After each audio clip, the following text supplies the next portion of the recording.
Buenas tardes a todos, bienvenidos a esta actividad académica en la tarde de hoy. Estamos muy contentos por la actividad que tenemos en la tarde, ya que el nombre es Tratamiento de Quimioterapia en Neuroblastoma. Grupo Leti, su grupo de empresas GMB y Biocontroles, en alianza con la Sociedad Venezolana de Oncología en su sección pediátrica, les presentan el webinar Tratamiento de Quimioterapia en Neuroblastoma con nuestra conferencista, la doctora Mercedes García Lombardi de Argentina. Un honor tenerla con nosotros la tarde de hoy. La moderadora de esta actividad es la doctora Emilia Mora. La doctora Emilia Mora es médico cirujano, egresada de la Universidad Central de Venezuela, pediatra puericultor, egresada del Hospital Pérez Carreño, pediatra oncólogo, egresada del Hospital JM de Los Ríos, especialista en servicios asistenciales de salud de la UCAP, médico accionista del Centro Médico de Caracas, jefe de Departamento de Pediatría del Centro Médico de Caracas y presidenta de la sección de Oncología Pediátrica de la Sociedad Venezolana de Oncología. Recordarles una vez más que esta actividad será colgada en nuestro canal de YouTube, Grupo Leti, en donde puede suscribirse a nuestro canal y activar las campanitas para que pueda recibir esta y todas las notificaciones que tenemos de las actividades académicas para ustedes. Importante, por favor, mantener a partir de este momento, mantener apagadas sus cámaras, silenciados sus micrófonos, así como cualquier equipo o dispositivo electrónico que pueda causar interferencia en la transmisión de este evento en vivo. Por favor, no olviden realizar sus preguntas por medio del chat y serán respondidas al final de la conferencia. Gracias por su presencia. Doctora Mora, las cámaras son suyas.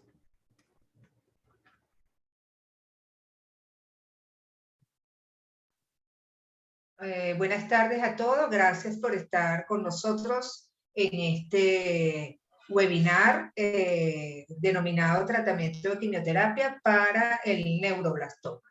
La doctora Mercedes García Lombardi, que muy amablemente nos está apoyando en esta actividad científica, es egresada de la Facultad de Medicina de la Universidad de Buenos Aires, con el título de médico y diploma de honor. Es médica especialista en pediatría, médica especialista en oncología pediátrica, jefa de la unidad de oncología del Hospital de Niños Ricardo Gutiérrez en Buenos Aires, tiene un magíster en oncología molecular, es miembro titular de la Sociedad Internacional de Oncología Pediátrica, miembro titular de la Sociedad Latinoamericana de Oncología Pediátrica, así como también es miembro del Comité Asesor del Registro Oncopediátrico Hospitalario Argentino, miembro titular de la Sociedad Argentina de Oncología Clínica, evaluadora de becas y trabajo de investigación del Instituto Nacional de Cáncer, Ministerio de Salud de Argentina, miembro del Comité Ejecutivo de Sociedad Latinoamericana de Oncología Pediátrica 2019-2021, encargada del capítulo educacional. Es miembro del Comité Científico de la Sociedad Latinoamericana de Oncología Pediátrica del 2021 al 2023, investigadora principal, estudio fase 2 de uso de levatinib en pacientes con tumores sólidos pediátricos. Es directora del curso anual de oncología para pediatras y por último subdirectora de la carrera de especialista en oncohematología pediátrica de la Universidad de Buenos Aires. Con ustedes, la doctora Mercedes García Lombardi. Hola, buenas tardes. Ante todo, muchas gracias por la invitación. Es un honor para mí compartir con ustedes un poco de esta conferencia sobre neuroblastoma, básicamente de alto riesgo, porque vamos a hablar de tratamiento con quimioterapia y un poco de historia. Así que, bueno, la idea es que podamos tener una charla fluida y con las preguntas para que podamos intercambiar nuestra experiencia en el tratamiento de estos niños. Gracias desde Argentina, acá con frío, no sé cómo están ustedes, pero muchísimas gracias por la invitación. ¿Se ve bien la pantalla? Sí, doctora, se ve perfecto. Perfecto. Bueno, entonces comenzamos. Todos sabemos que el neuroblastoma es un tumor originado en el tejido simpático de la cresta neural y que se puede localizar en cualquier parte del cuerpo, pero lo más frecuente es la glándula adrenal y en general aparece a una edad mediana de 22 meses. Es el tumor pediátrico extracraneal maligno más frecuente y es va de un 5 al 10% de acuerdo a los registros, y todos sabemos que es muy cambiante el neuroblastoma en relación al fenotipo, o sea, cómo se manifiesta y a la carga genética que tiene desde el punto de vista molecular, y que cambia muchísimo esto en función del pronóstico. Entonces, por lo menos en la Argentina, sabemos que dentro del registro oncopediátrico hospitalario, que tenemos la suerte de tener una cobertura de más del 90% en todo el país, sabemos cuáles son los distintos tipos de tumores en frecuencia en Argentina, y van a ver que más o menos un 6% de todos los pacientes que se diagnostican por año en la Argentina en menores de 15 años, que son aproximadamente 1.400, 1.500, un 6% son neuroblastoma, o sea que en definitiva son 80 pacientes por año, de todo tipo de neuroblastomas. Entonces, nosotros sabemos que, como decía, que el neuroblastoma puede estar localizado en cualquier parte del cuerpo, tienen distintos pronósticos y distintos tratamientos. Por ejemplo, neuroblastoma localizado en el tórax, que puede dar un síndrome de Claude-Bernard-Horner y no pasar a una progresión metastásica importante.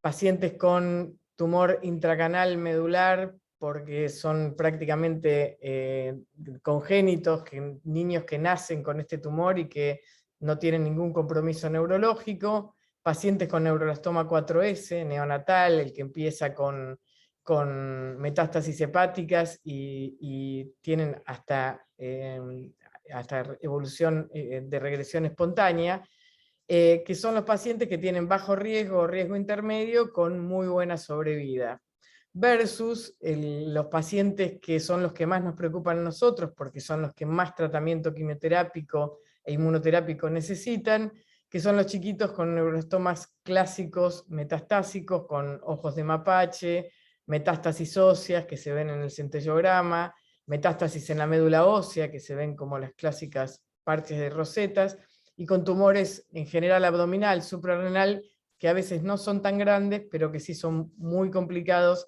de plantearse un tratamiento quirúrgico de inicio. Esos son los pacientes que más nos preocupan, y así es como tenemos, en función de la clínica y de las alteraciones moleculares, los distintos grupos de riesgo. Los pacientes de bajo riesgo, que incluyen los estadios precoces y el estadio 4S, sin amplificación de NEMIC, que lo vamos a ver un poco después, que seguramente con cirugía sola termina su tratamiento y tiene muy buen pronóstico.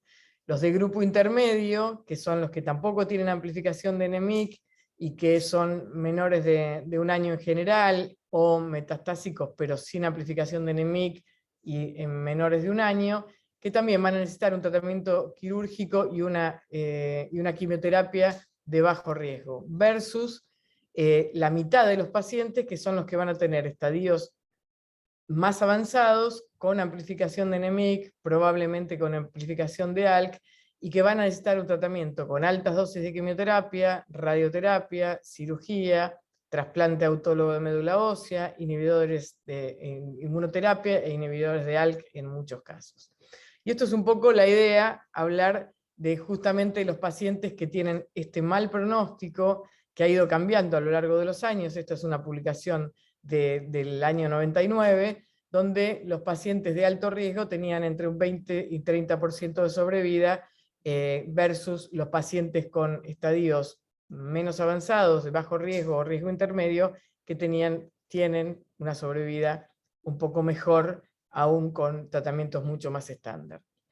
También ha cambiado a lo largo del tiempo, desde el año 75 al 2014, han ido cambiando las curvas de sobrevida en general del neuroblastoma, y esto es en función de los distintos tratamientos y de los distintos estadios, como estadios localizados o locorregionales, tienen mucho mejor pronóstico que los pacientes con estadios avanzados.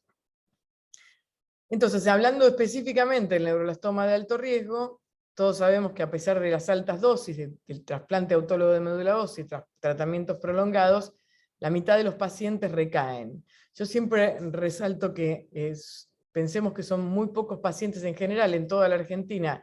De los 80 chicos que se diagnostican con neuroblastoma, la mitad, o sea 40 pacientes por año, van a caer dentro de este grupo. Si uno lo piensa como una enfermedad en función de su frecuencia, es una enfermedad rara, pero para los oncólogos es una enfermedad frecuente y de las que más tenemos que pelear para que estos chicos se puedan curar.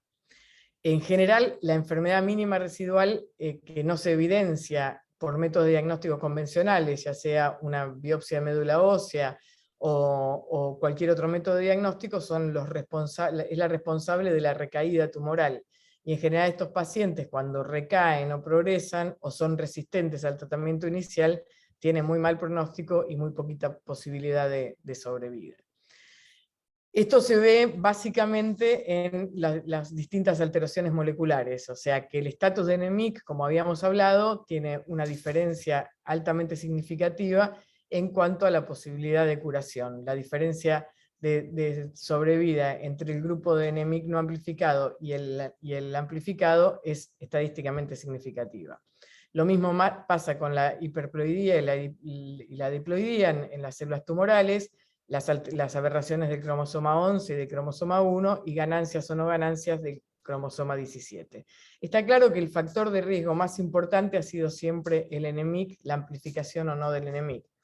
Y en función de esto, la histología, la edad, el grado de diferenciación, la amplificación de NMIC, las alteraciones del cromosoma 11 y la ploidía, se arman los distintos grupos de riesgo. Entonces, puede ser de muy bajo riesgo, tratamiento quirúrgico solamente y con un excelente pronóstico, hasta el pronóstico muy severo de alto riesgo en los pacientes que tienen todas las alteraciones que venimos comentando, como la hiperdiploidía, el valor diploide de cromosómico, los mayores de 18 meses, con amplificación de NMIC y con estadios metastásicos. ¿Qué pasaba con los chicos con neuroblastoma de alto riesgo? ¿Cómo se trata hoy? ¿Cómo se trataba? ¿Y qué es lo que hay de nuevo, ¿no? Ante todo, como decía, son muy pocos pacientes. Afortunadamente hay grupos colaborativos, como el grupo del COG en Estados Unidos y el grupo de CIOPEN en Europa, que han logrado juntar muchos pacientes para poder evaluar distintos factores a favor y en contra de uno u otro tipo de tratamiento. Hasta el año 99, yo esto lo viví, porque hace muchos años que hago oncología pediátrica, era prácticamente una enfermedad incurable.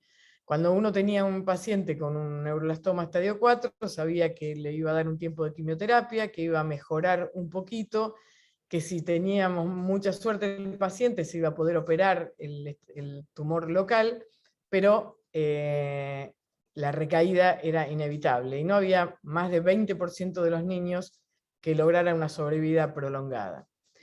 ¿Qué fue lo que cambió? Básicamente el conocimiento de la biología molecular, de las características y factores pronósticos que vinimos hablando hasta ahora, y la aparición de nuevas drogas, entre las que aparecen las altas dosis de quimioterapia, el trasplante autólogo de médula ósea, todas las medidas de sostén que tenemos, y la inmunoterapia, que sin duda cambió muchísimo la posibilidad de curación de estos pacientes. Hablamos ya de la biología tumoral, de factores en contra, como la amplificación de NMIC. Recordemos que NMIC es un gen localizado en el cromosoma 2, en P24. La amplificación de NMIC se asocia a sobreexpresión proteica, y cuando tenemos más de 10 copias por genoma haploide es un factor pronóstico negativo. Esto se sabe desde el año 99, y hay muchísimos reportes que demostraron que la amplificación de NEMIC es uno de los factores pronósticos más importantes, si no el más importante. Y esto se vio en publicaciones del año 99, que a iguales localizaciones y estadios de la enfermedad, la amplificación de NEMIC era un factor pronóstico estadísticamente significativo para tenerlo en cuenta como importancia para el tratamiento.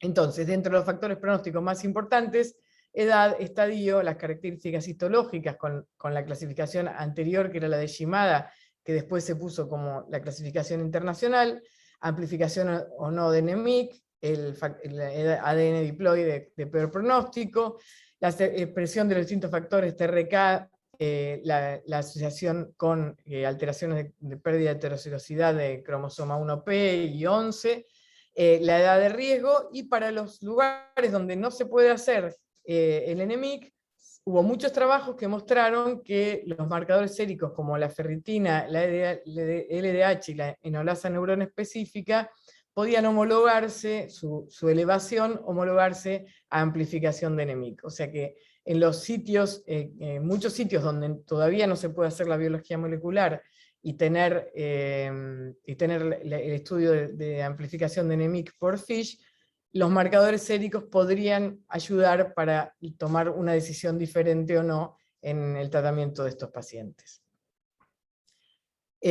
Lo vimos esto varias veces, esto es lo que se vio hasta el año 99, mucha diferencia entre un grupo y otro de riesgo. Y así fue cambiando a lo largo de los años, desde el año 90 hasta el 2010, en que aparecen unos primeros trabajos sobre la diferencia en el tratamiento de neuroblastoma para mejorar la sobrevida. Este primer reporte, que es del año 99, y que plantea un tratamiento con quimioterapia un poco más intensiva, con las drogas que todos conocíamos y usábamos, como la ciclofosfamida, doxorubicina, vincristina, cisplatino y etopósido, que es un clásico tratamiento de inducción, pero gracias al uso de factor estimulante de colonias se pudo hacer tratamiento con dosis bastante más altas. De pasar de 1 gramo de ciclofosfamida podemos pasar a 4 gramos de ciclofosfamida, como para, por ejemplo, tener una idea. Lo mismo para el uso del etopósido, que se puede usar a 200 miligramos metro cuadrado, que en otros momentos no se podía usar, y el cisplatino, con la posibilidad de recolectar células de stem cells en el medio de la quimioterapia cuando el paciente respondía bien, y se randomizó entre hacer quimioterapia mieloablativa con trasplante autólogo de médula ósea versus hacer una quimioterapia estándar. Y la segunda randomización, que aparece la posibilidad de hacer un mantenimiento con ácido cisretinoico como inmunomadurador de las células tumorales, tratando de eliminar la enfermedad mínima residual que quedaba en la médula, versus no mantenimiento con ácido cisretinoico. Y este trabajo del año 99 demostró que los pacientes que recibían trasplante de médula ósea, o sea, altas dosis, porque sabemos que el trasplante no es el tratamiento como en el caso de las leucemias, sino que es la posibilidad de hacer altas dosis de quimioterapia y tener un rescate de esa médula autólogo. Los pacientes que recibían tratamiento con trasplante autólogo de médula ósea después de las altas dosis, más ácido cisretinoico, eran los que mejor sobrevida prolongada tenían, versus los pacientes que solo recibían quimioterapia y no ácido cisretinoico, quimioterapia estándar, y en el medio quedaban los pacientes que habían recibido altas dosis de quimioterapia con ácido cisretinoico y sin ácido cisretinoico, y los que habían recibido el trasplante solamente. Entonces, este fue un trabajo que marcó un standard of care, una posibilidad de decir, esta es la mejor quimioterapia, hacer dosis muy altas de quimioterapia y además hacer un mantenimiento, que era homologar un poco, si uno dice, es el tumor que más se parece a las leucemias, y entonces el hecho de hacer un mantenimiento también permitía que estos pacientes recayeran menos. Y así siguió la quimioterapia en forma más o menos estándar hasta el año 2010, en que aparece esta publicación de Alice Yu, que fue también pivotal, y que mostraba un trabajo donde, en función de estudios preliminares y preclínicos y preliminares con un agente, un anticuerpo monoclonal anti-GD2, mostraban que la inmunoterapia para los chicos con neuroblastoma post-trasplante autólogo, junto con el ácido cisretinoico, mejoraban francamente la sobrevida. Y así se vio que con la terapia estándar que teníamos hasta ese momento, que es la que hablamos antes, había un 46% de sobrevida, que probablemente en nuestros países, por lo menos en Argentina, no era una sobrevida real, sino no llegaba al 30%, a pesar de las dosis altas, versus la inmunoterapia, que daba una sobrevida del 66.5% en la sobrevida libre de eventos. Y esto se repetía en la sobrevida global, con un 86% de sobrevida a 2 años versus 75% de sobrevida a los 2 años. O sea, francamente, la inmunoterapia, aún en pacientes de los de peor pronóstico, mayores de 1 año con estadio 4, que tenían siempre muy mala sobrevida, libre de eventos y global, mejoraba francamente con el tratamiento con mantenimiento con inmunoterapia. Entonces, estas fueron las curvas que se presentaron en este trabajo. Uno se preguntaba en este momento, cuando se presentó este trabajo en el año 2010, qué pacientes podían acceder a este tratamiento, porque, como ustedes ven, era el tratamiento con inmunoterapia más factor estimulante de colonia granulocito macrófago, que en la Argentina por lo menos no había, y con interleuquina 2, que es un tratamiento también muy caro y muy tóxico, y que en Argentina tampoco se consigue. No sé cuál es la situación en Venezuela, pero para nosotros esta publicación era muy alentadora, pensar en curar al 66% de los niños con neuroblastoma de alto riesgo, pero era imposible de acceder. Con lo cual seguimos tratando de pensar cómo podíamos mejorar la sobrevida de nuestros pacientes. Nos preguntábamos si esto iba a ser un standard of care, que para muchos países desarrollados lo fue, pero no era algo accesible para nosotros en el 2010. En el año 2016 se presentan en el Congreso Americano de Oncología Clínica los resultados de los protocolos de CIOPEN, que yo les comentaba recién, que era el otro grupo colaborativo importante en el tratamiento de neuroblastoma, con el uso de dinutuximab beta con y sin interleuquina. O sea, los anticuerpos monoclonales desde la época de Watson y Crick y el descubrimiento del ADN fueron de los descubrimientos más importantes que en el año 84 hicieron dos científicos, uno de los cuales argentinos, César Milstein, y que fueron logrando el desarrollo de estos anticuerpos con distintas combinaciones, ya sean murinos, quiméricos, humanizados o humanos directamente. El dinutuximab es un anticuerpo quimérico que lo que hace es activar vía citotoxicidad dependiente de complemento y vía citotoxicidad celular directa dependiente de anticuerpo, actúa sobre los receptores GD2 que se sobreexpresan en las células del neuroblastoma, y que también están sobreexpresados en las células del sistema nervioso, lo cual explica un poco algunas de las toxicidades de estos anticuerpos, y que tienen como función importante mejorar la sobrevida de los niños con neuroblastoma cuando se usan en el mantenimiento junto con el ácido cisretinoico. Acá está un poco el mecanismo de acción de estos anticuerpos que se presentaron en el año 2016 como algo que podía cambiar la sobrevida de estos pacientes, y que son justamente los que van a atacar, van a ser efectores sobre los receptores GD2, que después van a aparecer junto con otras moléculas como los CAR T-cells o distintas anticuerpos que van a ir a atacar también a estos receptores, que son los que aparentemente tienen mucho que ver con la recaída del neuroblastoma.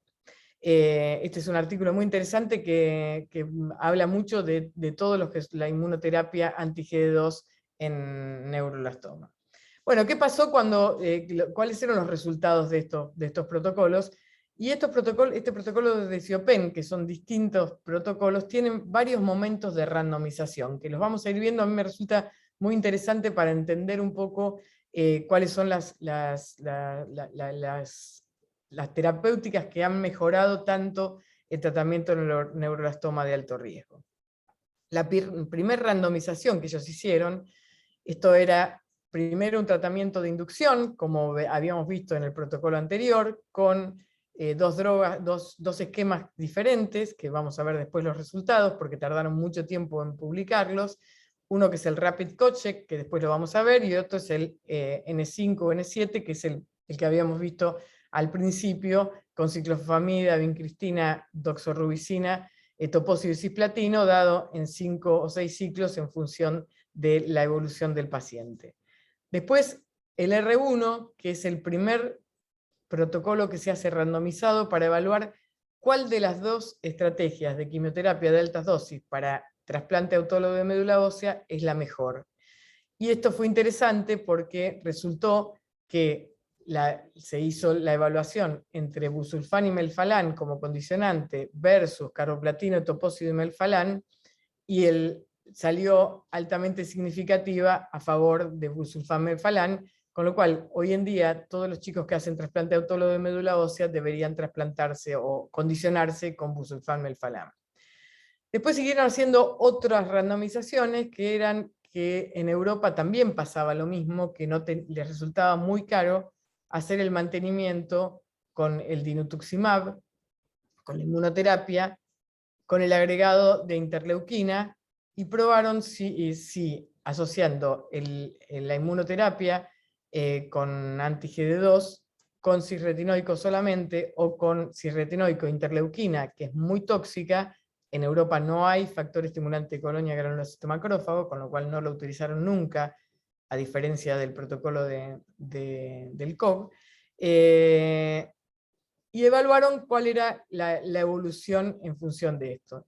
Presentaron estos resultados en diciembre de 2018, perdón, y evaluaron que la toxicidad era mucho más alta y la sobrevida era igual en el mantenimiento de los pacientes con dinutuximab beta sin interleuquina, era igual que con interleuquina. Son protocolos interesantes porque tienen gran cantidad de pacientes. Como ustedes ven, hay 406 pacientes randomizados para una población muy pequeña, y tanto en la sobrevida libre de eventos como en la sobrevida global mantuvieron las estadísticamente no significativa con y sin interleuquina y con mucho menor toxicidad. Fíjense que cuando comparan el trabajo de Susan Yu en el año 2010 de New England, que vimos al principio, y cambió un poco la cabeza del tratamiento del neuroblastoma, que decía que la inmunoterapia versus la terapia estándar era altamente significativa, se mantuvo con el uso de dinutuximab beta en los protocolos de CIOPEN sin usar interleuquina. Entonces, empezamos a pensar, por lo menos nosotros, en el año 2016, si esto lo podíamos llegar a hacer para nuestros pacientes, porque realmente la mejora en la sobrevida es de más de 20%, que para pacientes que tienen muy mal pronóstico es altísimo. Las conclusiones que sacaron en ese momento, que la respuesta a la inmunoterapia, aún con pacientes con enfermedad residual, al dinutuximab beta con interleuquina, era igual, con lo cual no había beneficios porque había mayor toxicidad, y se decidió seguir haciendo esquemas con mantenimiento con dinutuximab beta sin interleuquina. Después, en el año 2019, presentaron el comentario que tenían hasta ahí con estos protocolos, era que la infusión del anticuerpo monoclonal en el mantenimiento era muy dolorosa. Entonces buscaron hacer una infusión que pasara de 5 días a 10 días. Y esto fue, la racionalidad que tenía era disminuir el dolor neuropático con infusiones prolongadas. Como les decía, los receptores GD2 están también en los nervios periféricos, con lo cual el dolor neuropático es lo más difícil de controlar. Empezaron a hacer este estudio, que era lo mismo que el anterior, una randomización solamente que con LTI, que es Long Term Infusion, con y sin interleuquina, infusiones de 10 días en el mantenimiento, con una inducción y todo el resto que era igual. Y lo que vieron, que todos estos pacientes que ingresaban, que eran los pacientes estadio 4 mayores de 1 año, o menores de 1 año, pero con amplificación de NEMIC, y estadios 2 o 3 de 0 a 21 años con NEMIC amplificado, mostraron las distintas sobrevidas que se mantuvieron de mejoría con la inmunoterapia sin interleuquina. Este es el esquema que usa Siopen después de haber hecho la consolidación y la radioterapia después de la cirugía, que eran 2 esquemas diferentes, uno con interleuquina, el otro sin interleuquina, y fíjense que lo que hicieron es prolongar los ciclos, que son 5 ciclos post-trasplante, a 35 días. Entonces, el protocolo, el esquema que no usa interleuquina, hace 8 días de ningún tratamiento, 10 días de infusión de dinutuximab beta, y después 14 días de ácido cisretinoico. Y este es el esquema que actualmente utilizan, porque también demostró que los pacientes tenían muy buena sobrevida aún sin agregarles la interleuquina. Y un dato importante es que se pretendía que los pacientes comenzaran el tratamiento de mantenimiento no más de 9 meses desde el primer día de la terapia de inducción, después del diagnóstico, y que la inmunoterapia no se hiciera más tarde de 120 días, o sea, no más de 3 meses después de haber hecho la infusión del trasplante autólogo. En esto un poco se habló de cómo que se iba a calcular. Lo que se buscaba era ver la sobrevida libre de eventos desde el momento de la randomización y ver la respuesta diferente en ambos regímenes, la toxicidad y la sobrevida global. Bueno, para no ser muy largo esto, lo que se vio es que todas las toxicidades grado 4 fueron para el grupo que tenía interleuquina, y para el resto fueron toxicidades muy bajas. Y la sobrevida global a la inmunoterapia fue de 44%, con interleuquina o sin interleuquina no había diferencias significativas. 44% de los pacientes que tenían enfermedad residual, ¿no es cierto? Y lo comparado de sobrevida libre de eventos y sobrevida global fue igual en los dos grupos, con y sin interleuquina. Entonces todos los pacientes seguían con el mismo esquema, y en Europa empiezan a proponer no hacer esquemas con interleuquina, porque las sobrevidas son iguales a la inmunoterapia con interleuquina y IgM que utiliza el grupo americano. Y esto es mucho menos costoso y mucho menos tóxico para los pacientes, y alcanzan la misma sobrevida del 60-70% de sobrevida global en los pacientes mayores con estadios avanzados de neuroblastoma. Entonces, la terapia estándar propuesta por Siopen es el uso de dinutuximab beta sin citoquinas, o sea, de acuerdo a la investigación, al esquema de infusiones de largo término. Entonces demuestran que la infusión prolongada mejora el perfil de toxicidad, y que el agregado de interleuquina no mejora para nada la sobrevida. Y esto fue lo que se fue publicando en la revista Cancer en el 2020, con los distintos reportes de cada una de los grupos y las características que tuvieron. Esto fue reportado también en el año 2021, y este es un poco un resumen de todos los resultados de los tratamientos que ellos fueron haciendo. Algo que me interesa destacar es esta randomización, que es la número 3. Ustedes acuérdense que la primera era R1, que era evaluar busulfan-melphalan versus carboplatino topoisomelphalan. Resultado a favor de busulfan-melphalan. El R0 había sido el agregarle factor estimulante de colonia hace muchos años a el tratamiento de inducción de cualquier tipo en neuroblastoma, y dio a favor de que era mucho mejor el tratamiento con factor estimulante de colonias, que hoy para nosotros es una terapia estándar. El R2 fue el otro que les mostré, de hacer el mantenimiento con inmunoterapia con dinutuximab beta con o sin interleuquina, siempre con ácido cisretinoico por 2 semanas, que fue también el resultado que también comenté, que era a favor de no usar interleuquina por la toxicidad e iguales resultados. Y los resultados del R3 que los publicaron ahora, en el año 2021, el año pasado, que era la diferencia entre las dos terapias de inducción. Una que es el Rapid Kochek, que ahora vamos a ver cuáles son, y la otra que es el N7 modificado. O sea, como terapias estándar iniciales de inducción de los pacientes con neuroblastoma estadio 4.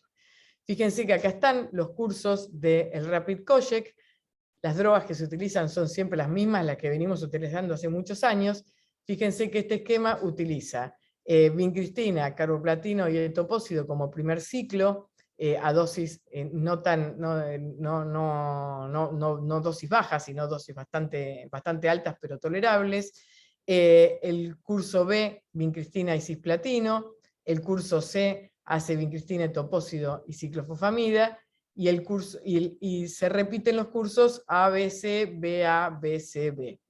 Este es el Rapid Kochek versus al N7 modificado, que hace un primer ciclo de ciclofosfamida, doxorubicina y vincristina a dosis bastante más altas, porque son casi 4 gramos, etopósido, cisplatino y etopósido, como les decía, etopósido a 200 miligramos por 3 días, con cisplatino a 200 miligramos dosis total, presentaron los resultados de los dos grupos de estos pacientes. El resultado fue que no hay diferencias significativas en la sobrevida en los pacientes de las dos ramas. Las dos tienen buenas respuestas y las dos tienen buena sobrevida, pero que el Rapid Kochek tuvo mucha menos toxicidad. Durante el tratamiento hubo que postergar menos las infusiones y los pacientes la pasaron un poco mejor en cuanto a internaciones y toxicidad. Con lo cual, lo que deciden ellos es que la terapia estándar para COPEN en la inducción es el Rapid Kochek.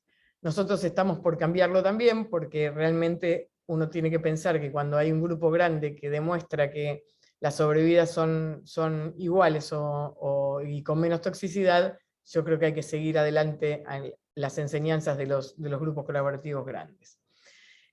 Otra cosa que surgió en los últimos años es la frecuencia y el impacto pronóstico de las amplificaciones de ALK, del gen ALK, y las mutaciones en este grupo de pacientes con neuroblastoma, y el grupo de COPEN lo revisó y lo publicó en este trabajo, que muestra que cuando no hay ninguna amplificación, el pronóstico es un poco mejor. Cuando aparece una amplificación, el pronóstico es bastante peor, cuando aparecen amplificaciones de ALK.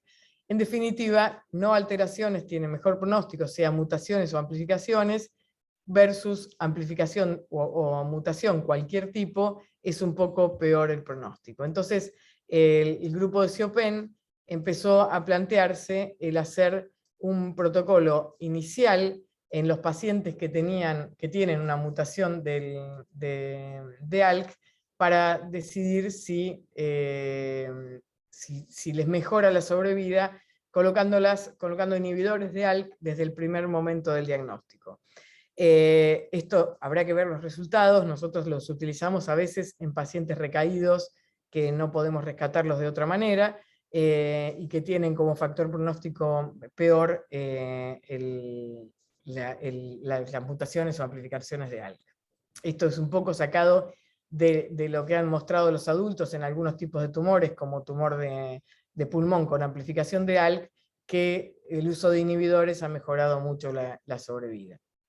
Entonces, en cuanto al papel de la inmunoterapia, es indiscutido, no hay duda que en cuanto a quimioterapia no hay ningún descubrimiento diferente, pero sí en cuanto a la inmunoterapia, y que la utilidad de la interleuquina en los protocolos de COPEN, agregándolo a la inmunoterapia, no ha mejorado, y que el perfil de toxicidad de infusiones prolongadas es mucho mejor e igual de efectivo. ¿Qué pasa con los pacientes recaídos? Pacientes de muy mal pronóstico, lo mismo que los pacientes refractarios.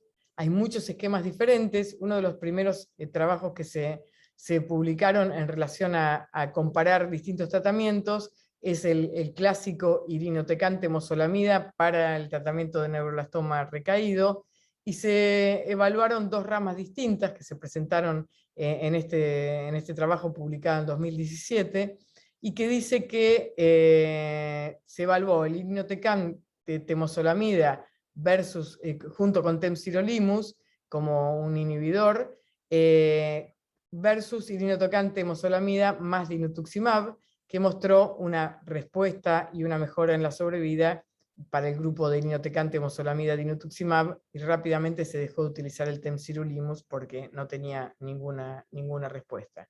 Incluso en sobrevidas prolongadas, la respuesta de la inmunoterapia es mucho mejor que cualquier otro esquema. Entonces se empezó a utilizar en protocolos randomizados, y piensen que estamos hablando de sobrevidas en pacientes recaídos, que también cambia muchísimo la imagen que teníamos antes de pacientes con neuroblastoma de alto riesgo recaídos, que siempre fueron prácticamente imposibles de curar. Los esquemas que se utilizan inicialmente habían sido con interleuquina, para ver si esto cambiaba un poco la sobrevida, pero no mostraron que tampoco había diferencias en la sobrevida con interleuquina, por lo menos en el protocolo europeo, con el uso de dinutuximab beta, con muy buena respuesta en ambos grupos, en ambas ramas, con menos pacientes, y con mucho más toxicidad con el agregado de interleuquina, y no mejoría en la sobrevida o en la respuesta. Fíjense que se ve en los pacientes que tienen enfermedad previa antes de la recaída medible, versus pacientes que tienen enfermedad, por ejemplo, en médula ósea solamente. Entonces, en todos los casos, la utilización de dinutuximab beta sin interleuquina mejoró muchísimo la sobrevida de estos pacientes. Con lo cual también se decidió no utilizar la interleuquina, y sí utilizar el tratamiento con infusiones prolongadas para mejorar el esquema de toxicidad. Entonces, en definitiva, hoy en día este es el esquema que utilizan los protocolos de CIOPEN, protocolo europeo, que es el que más cantidad de pacientes tienen. Hicieron 5 randomizaciones, como les conté al principio, R0 durante la primera infusión, que era el uso de ciclofamida o no, perdón, de factor estimulante de colonias, filgastrin, el R1 para evaluar cuál es el mejor condicionante, mejor busulfán melphalan, el R2, dinutuximab con y sin interleuquina, el R3, el distinto esquema de inducción, que es importante porque es donde se juega un poco la posibilidad de curación de estos pacientes inicialmente, y el R4, que también es infusiones de dinutuximab beta con o sin interleuquina, pero en infusiones prolongadas. O sea que la cantidad de pacientes que han hecho desde el año 2002, que han hecho estos tratamientos, son 3.557 pacientes elegibles, que han sido randomizados con estadios 4, 3.217 pacientes, de los cuales fíjense que un poco más del 10% tenían amplificación pacientes con enfermedad localizada con amplificación de NEMIC, y con una mediana de seguimiento de 7 años. O sea que la verdad es que los resultados son muy interesantes. Fíjense el reclutamiento de la cantidad de pacientes que han ido reclutando a lo largo de los años, cómo cayó un poco antes de la pandemia y durante la pandemia, ¿no? Pero bueno, son resultados de protocolos muy interesantes de gran cantidad de pacientes. Algo que me pareció también importante, que lo presentaron en la última reunión de CIOPEN, que era la recaída en sistema nervioso central en los pacientes con estadio 4. Y estas recaídas empezaron a aparecer cuando se prolongó la sobrevida de los pacientes, porque antes no llegaban a recaer en sistema nervioso probablemente. Cuando aparece la prolongación de la sobrevida, empieza a aparecer un poco más de incidencia de recaída en sistema nervioso central. Entonces, este grupo se plantea si se justificaría hacer o no una profilaxis en sistema nervioso central, y cuando vieron que la incidencia es de 2.7%, que representan un 6.2% de todos los sitios de las recaídas metastásicas, deciden o definen que no se justifica una profilaxis del sistema nervioso central para un grupo tan reducido de pacientes que recaen en esa localización.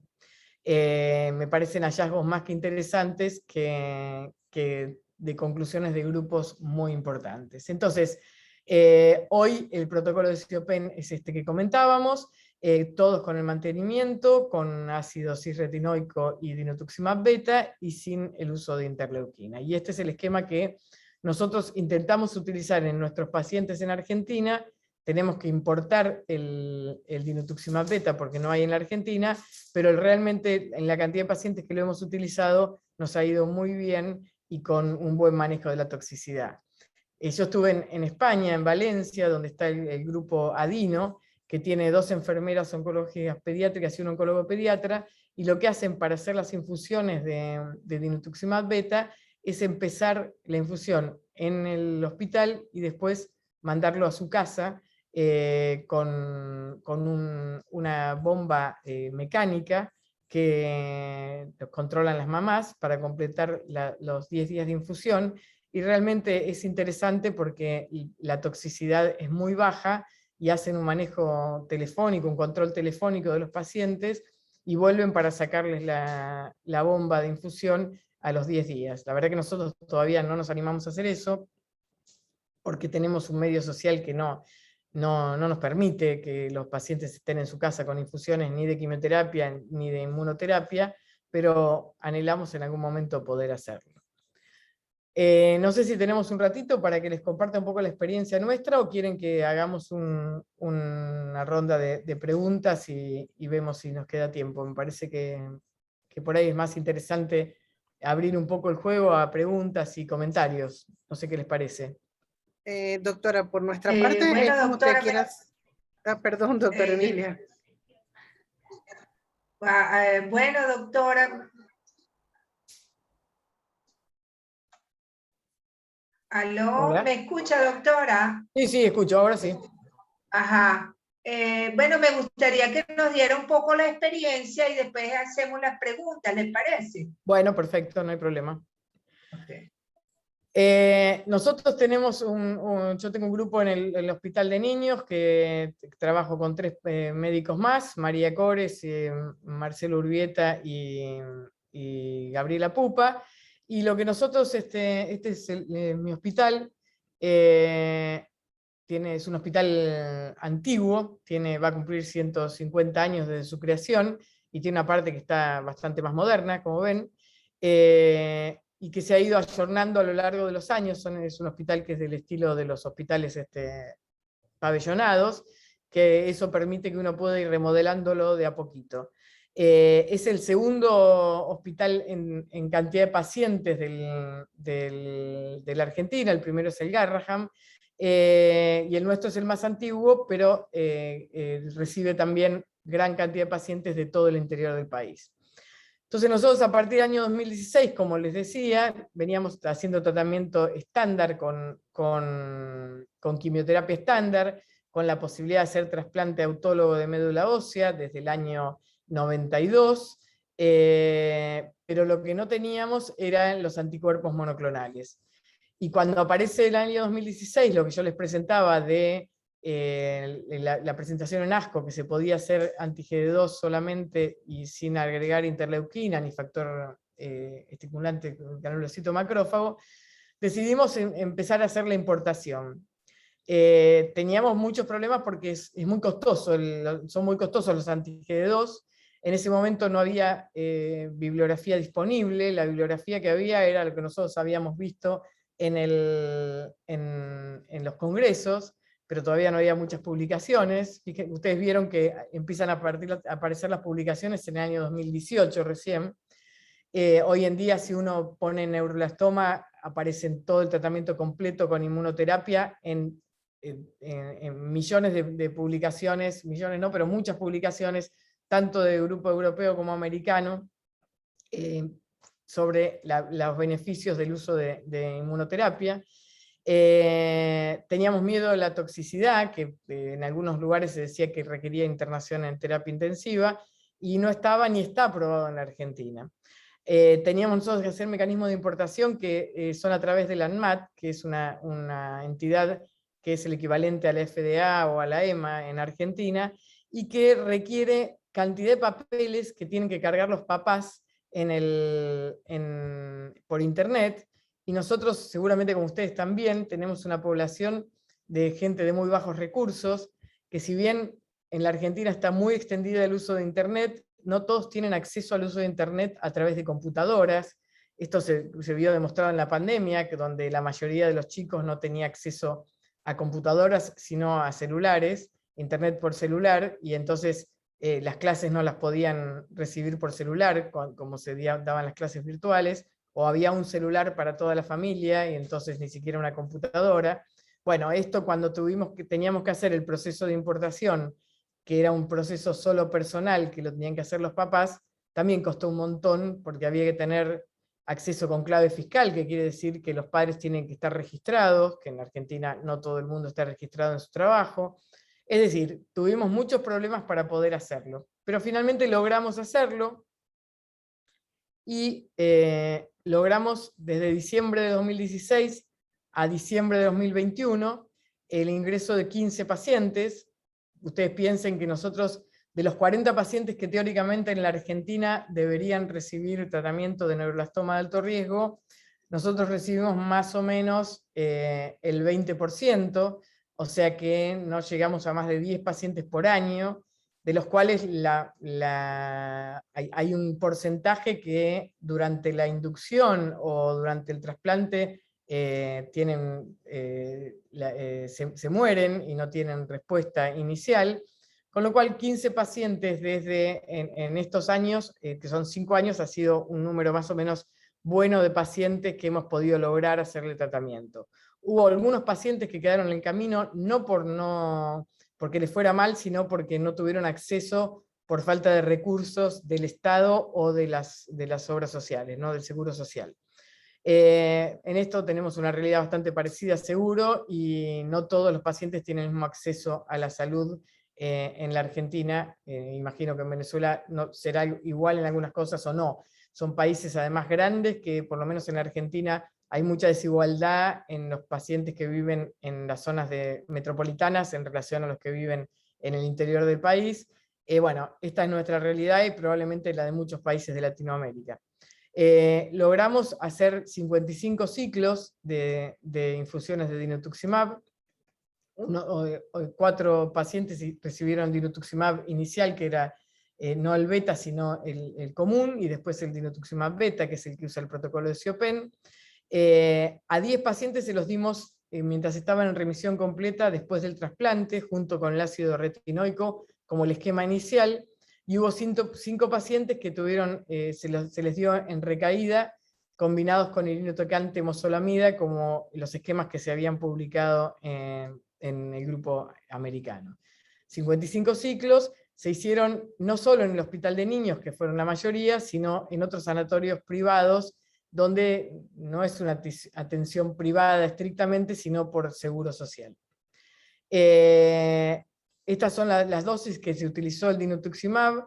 Fíjense que hubo chicos que recibieron infusiones de 8 horas por 5 días, después hubo chicos que recibieron por 5 días, y la mayoría por 10 días en infusión continua, que es el esquema que finalmente se aprobó como el más útil, ¿no?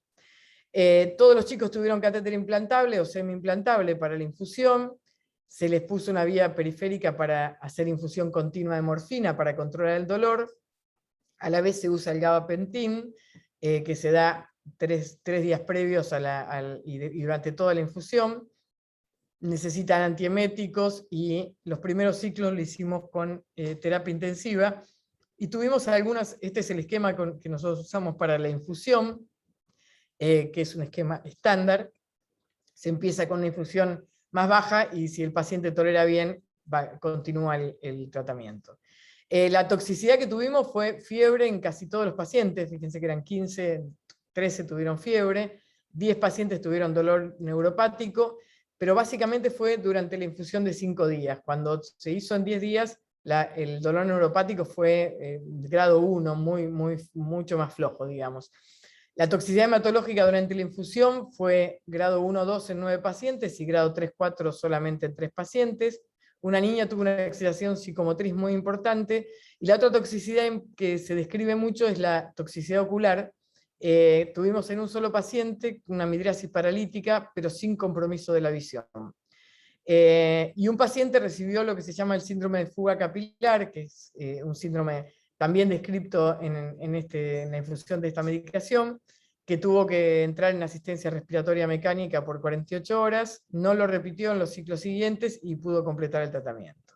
Los pacientes protestaban porque tenían que estar en terapia, finalmente entendimos que podían estar sentados en una sala común, monitoreados estrictamente, pero sin tanta aparatología. De los 10 pacientes que completaron, 7 pacientes completaron el tratamiento. De esos, 4 fallecieron en la recaída, 3 siguen libres de enfermedad a 24, 30 y 50 meses, y 3 de 10 no lo completaron, 2 por toxicidad, que igual están vivos, y 1 por progresión. Uno de los pacientes discontinuó el tratamiento por decisión de los papás, porque tenía una excitación psicomotriz, que no les pareció que no querían que volviera a vivir esa situación, y está viva a 60 meses, y una tuvo toxicidad ocular, que se suspendió antes del tratamiento, al tercer ciclo, y está viva a 30 meses, ya han pasado 6 meses más. De los 5 pacientes que se trataron en recaída, 4 fallecieron sin respuesta y sin llegar a cumplir los 5 ciclos, y 1 vive con enfermedad a 18 meses de la recaída, ¿no? El tiempo medio al inicio del tratamiento fue de 4 meses, cosa que es un factor pronóstico malo, porque lo que se aconseja es que se empiece rápidamente. El problema es que el acceso a la medicación no siempre es rápido antes de los 3 meses del trasplante, y entonces se fue prolongando un poco. Ahora, los últimos pacientes sí tuvieron un inicio bastante más rápido.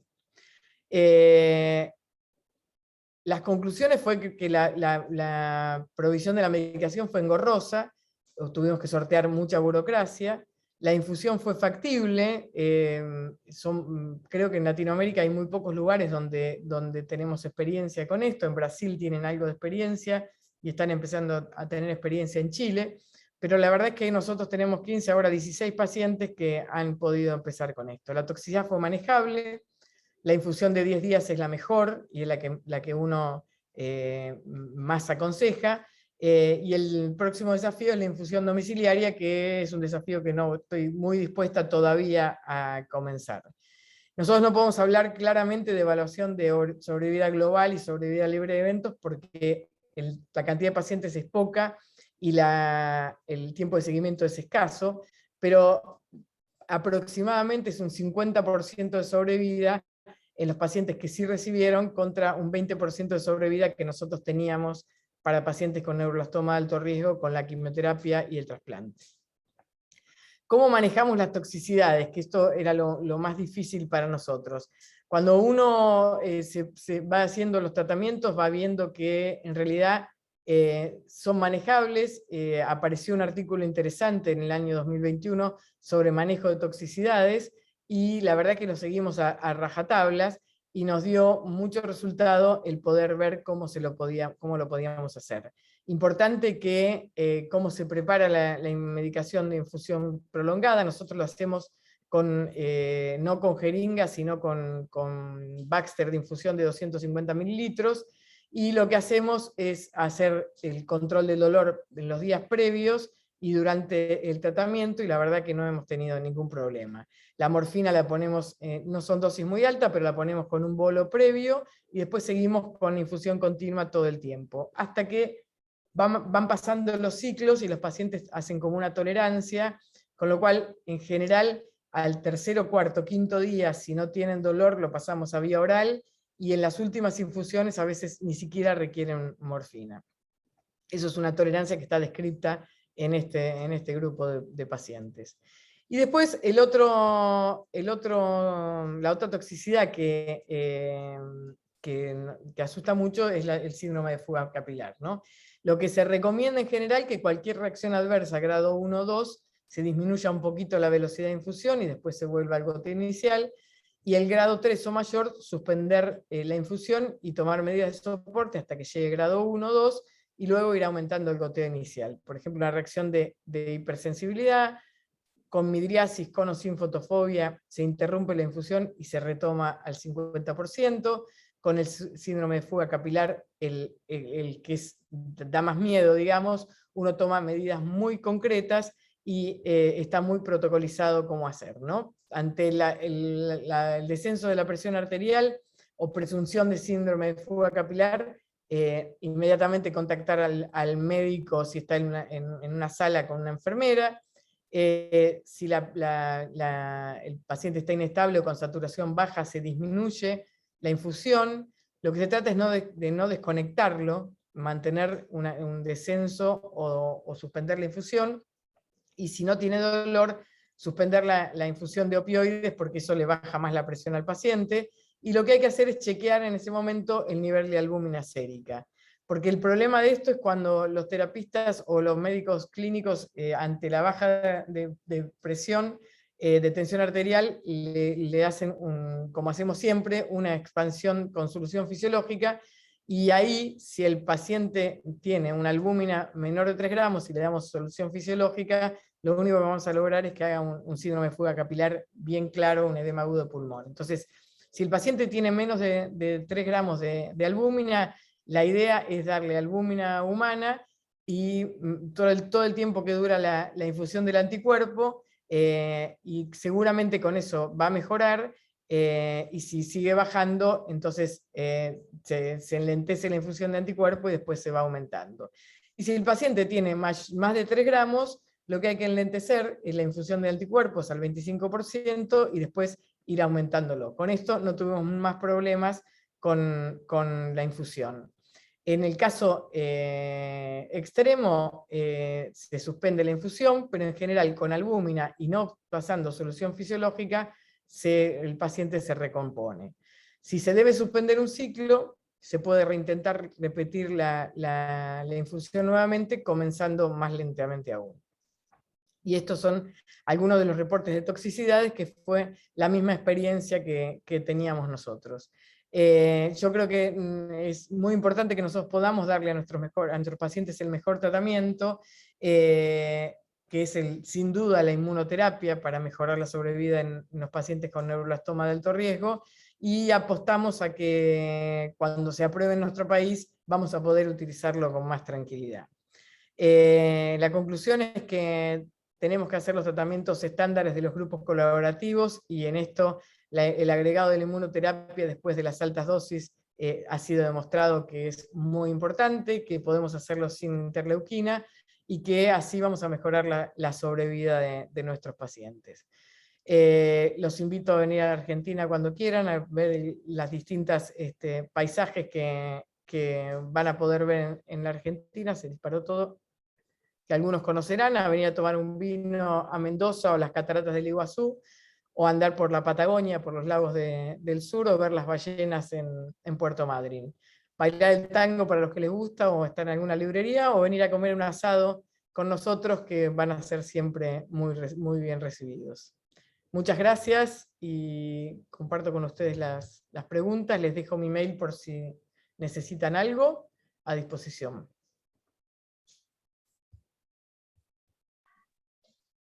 Muchas gracias, doctora. Excelente conferencia, de verdad que nos deja mucho a nosotros, los oncólogos pediatras, todas estas experiencias de países latinoamericanos que tienen más o menos el mismo problema de nosotros en cuanto a la logística social y de todo para el manejo de estos pacientes.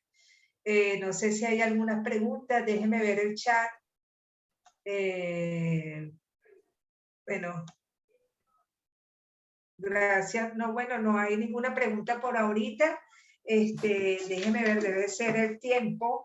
Por aquí me dejaron, bueno, aquí me están hablando de una pregunta. Felicitaciones, muy claro, preciso y conciso, académicamente excelente. Muchas gracias. Una pregunta por aquí: el neuroblastoma de riesgo intermedio, cuando recae, quimioterapia de segunda o tercera línea en Latinoamérica. Y hay otra pregunta, que el MIBG como tratamiento, bueno, no sé si se... Sí. Yo no quise entrar mucho en hablar del MIBG, primero porque no tengo experiencia, segundo porque es muy tóxico y se utiliza como terapéutico, ¿no? Nosotros tenemos experiencia con un solo paciente, en la Argentina se hizo hace muchos años, pero nadie quiere volver a hacer. Los reportes con MIBG terapéuticos que hoy en día se publican tienen que ver con el agregado de la inmunoterapia, y tanto con dinutuximab beta como con pembrolizumab, o sea, con anticuerpos anti-PDL1. Para nosotros es casi ciencia ficción desde el punto de vista de costos. Está publicado que mejora la sobrevida, pero que es imposible para hacerlo. Ya te digo, en Argentina no hay nadie que haga MIBG terapéutico, pero está puesto para pacientes recaídos ya al tratamiento estándar, más a inmunoterapia también. Con respecto al neuroblastoma de riesgo intermedio recaído, nosotros usamos rescate con irinotecan temozolomida si son pacientes que ya utilizaron las quimioterapias estándar, y también con dinutuximab beta. Ok. Bueno, no hay más preguntas, doctora, solo nos queda darle las gracias. Gracias a ustedes. De verdad que fue una conferencia muy productiva. Bueno, y aquí estamos nosotros Bárbaro. para compartir con ustedes. Aquí hablan, buenas tardes, gracias doctora. Para nosotros es difícil el manejo de alto riesgo, que desafortunadamente es el mayor número de casos. Hemos tratado de seguir el protocolo del COG con trasplante autólogo, y al llegar a este punto nos quedamos. Bueno, un comentario. Bueno, la realidad es que en la Argentina, como les decía, en Argentina somos el único grupo que hacemos hay algún médico suelto en algún centro ha hecho algún tratamiento con dinutuximab beta, pero no es fácil acceder. La realidad es que la inmunoterapia es muy cara, no es tan difícil el manejo, pero es muy cara. Es cierto que mejora muchísimo la sobrevida, pero bueno, como les decía, hay algunos algunos pacientes que han hecho inmunoterapia en Brasil y algunos en Chile, pero no es algo que se haya desarrollado mucho. Nosotros peleamos mucho para poder hacerlo, y apuesto a que lo van a poder lograr. En algún momento, digamos, cuando empezó el tema de trasplante autólogo, tampoco en Venezuela se podía hacer, y en la Argentina tampoco. O sea que de a poco iremos mejorando, iremos viendo si no lo podemos hacer localmente, si se pueden mandar los pacientes a la Argentina, qué sé yo, habrá que ir viendo. Siempre apostamos, ahora no están recibiendo nuevas drogas, dice la doctora. Pero bueno, ya iremos mejorando. Latinoamérica unida mejorará. Así es, así es. ¿Y dónde nos iremos ayudando ustedes entre nosotros? Son pocos pacientes, con lo cual uno podría en algún momento hacer algo para poder mandar los pacientes a los centros donde sí se hacen, qué sé yo. Yo siempre apuesto a que se pueda mejorar. Así es, todos estamos apostando a eso. ¿Y ustedes dónde consiguen el anticuerpo monoclonal? Lo importamos, hacemos el trámite de importación. ¿Viene de Alemania o de Inglaterra? Imagínense, de tan lejos, sí. Bueno. Sí, es muy caro, es muy caro. Pero bueno, yo siempre digo lo mismo. Los estados tienen que saber que el costo de un niño hay que buscarlo como un beneficio. Sí. Digamos, realmente cuando hay tanta diferencia. Sí, así es. Bueno, no nos queda más que despedirnos. Bueno, muchísimas gracias. Gracias a usted. No sé si está el Laboratorio Leti por allí con nosotros. Sí, claro, encantados de haber participado en esta actividad. Muchísimas gracias a la doctora por su excelente presentación. Que tengan todos una feliz tarde. Gracias, adiós. Gracias, chao.